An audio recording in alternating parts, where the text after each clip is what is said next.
keluarga di Kabupaten Pesawaran, Lampung Selatan, terdiri dari seorang wanita berusia 36 tahun, Endang, dan suaminya Agus yang berusia 43 tahun. Mereka tinggal di RT 4 Dusun Tugusari, Kelurahan Halangan Ratu, Kecamatan Negeri Katon. Endang mencari nafkah sehari-hari dengan bekerja di pabrik roti Jordan Bakery. Sementara Agus mengurus sawah dan kebun miliknya sendiri sebagai seorang petani. Dalam pernikahan mereka yang telah berlangsung selama 18 tahun, Agus dan Endang telah dikaruniai 2 orang anak dan 1 cucu. Meskipun demikian, kehidupan ekonomi keluarga mereka terbilang stabil, karena mereka dapat mengandalkan hasil dari kebun dan sawah, serta gaji yang diterima Indah, seorang anggota keluarga lainnya yang bekerja di dekat rumah mereka. Dedi, seorang duda berusia 33 tahun, memiliki hubungan baik dengan keluarga Agus. Mereka sering berbagi cerita mengenai masalah masing-masing. Setiap pagi, Agus, seorang petani ulet dan tekun, pergi ke kebun dan sawahnya yang cukup jauh dari rumah. Endang, istri Agus, bekerja di pabrik roti Jordan Bakery yang berjarak sekitar 15 km dari rumahnya dan biasanya berangkat sekitar pukul 7 pagi. Pada awalnya, kehidupan rumah tangga Agus dan Endang terlihat baik-baik saja, tanpa masalah serius. Namun, pada hari Selasa sekitar pukul 10 pagi, tanggal 18 Februari situasi berubah. Warga di sekitar pabrik Jordan Bakery, tempat Endang bekerja, gempar ketika menemukan seorang pria bersimbah darah sekitar 50 meter di belakang pabrik roti. Pria tersebut yang berbadan tinggi dan besar, ditemukan terlentang tak jauh dari sepeda motornya, dan sayangnya, ia sudah tidak bernyawa. Penemuan tersebut segera dilaporkan ke Polsek Natar oleh warga setempat. Polisi segera mendatangi tempat kejadian perkara, TKP, beberapa saat setelah laporan diterima. Saat itu, tidak ditemukan identitas apapun di sekitar korban. Namun polisi menemukan 1 unit sepeda motor dan sebuah ponsel. Dari ponsel tersebut, petugas berhasil mengidentifikasi pria malam itu sebagai Agus, suami dari Endang. Polisi memperkirakan bahwa Agus meninggal sekitar 6 atau 8 jam sebelum ditemukan. Jenazah Agus segera dibawa ke Rumah Sakit Abdul Muluk untuk dilakukan otopsi. Hasil otopsi menyatakan bahwa Agus meninggal dunia akibat luka di bagian kepalanya yang disebabkan oleh benda tumpul. Ketika Endang mendengar berita penemuan jasad suaminya, ia mengaku kaget dan mengetahui kejadian tersebut dari sang anak melalui media sosial, khususnya Facebook, yang saat itu sedang viral. Endang, kepada petugas, menyatakan bahwa tidak ada masalah dalam keluarga mereka. Begitu juga dengan Agus. Menurut Endang, suaminya tidak memiliki musuh di luar sana karena dikenal sebagai orang yang baik dan pekerja keras sepanjang hidupnya. Lebih lanjut, Endang mengungkapkan bahwa pada Selasa sekitar pukul 4 subuh, ia tidak menemukan suaminya di rumah. Meskipun begitu, ia tidak mencoba menelpon sang suami karena mengira bahwa suaminya sudah pergi ke sawah seperti biasanya. Namun, keterangan Endang ini tidak langsung membuat polisi percaya begitu saja. Dari hasil olah tempat kejadian perkara, TKP, otopsi terhadap jenazah, dan keterangan beberapa saksi, kecurigaan polisi justru semakin menguat bahwa pelaku penghilangan nyawa terhadap Agus mungkin merupakan orang terdekatnya. Pada malam Selasa, tanggal 18 Februari tahun 2020, diadakan acara tahlilan di rumah mendiang Agus di Dusun Tugusari, Kelurahan Halangan Ratu, Kecamatan Negeri Katon, Kabupaten Pesawaran. Suasana duka masih terasa kuat, dengan keluarga yang terlihat berduka, termasuk anak-anak dan istri Agus, Endang, yang tampak sangat bersedih di hadapan kerabat dan tetangga. Tanpa sepengetahuan mereka, petugas yang menyelidiki kasus ini sudah mulai curiga terhadap siapa pelaku penghilangan nyawa tersebut. Lalu sekitar pukul 22 waktu setempat, atau kurang dari 24 jam setelah acara tahlilan usai, tim gabungan Jatan Eskrim Polres Lampung Selatan tiba di rumah keluarga almarhum Agus.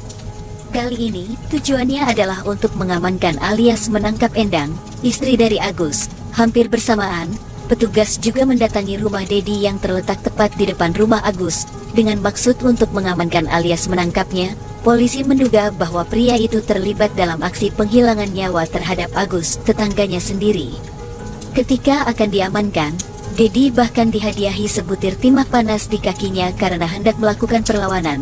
Malam itu juga, Endang bersama Dedi segera digelandang ke Mapolres Lampung Selatan untuk penyidikan lebih lanjut. Dalam proses interogasi, fakta mengejutkan terungkap dari pengakuan Endang dan Dedi. Endang, si istri, mengakui bahwa dialah yang telah merencanakan dan meminta Dedi untuk menghilangkan nyawa suaminya sendiri, yaitu Agus. Endang juga menyatakan bahwa alasan dibalik rencananya adalah karena sakit hati terhadap suaminya. Menurutnya, selama 18 tahun berumah tangga dengan Agus, suaminya itu selalu berkata kasar kepadanya. Namun, sering ngomong kasar sudah menjadi kebiasaan Agus sejak awal pernikahan, ungkap Endang kepada petugas. Dari keterangan Endang, penghilangan nyawa terhadap suaminya sudah direncanakannya bersama Dedi sejak 2 bulan sebelum kejadian tragis itu.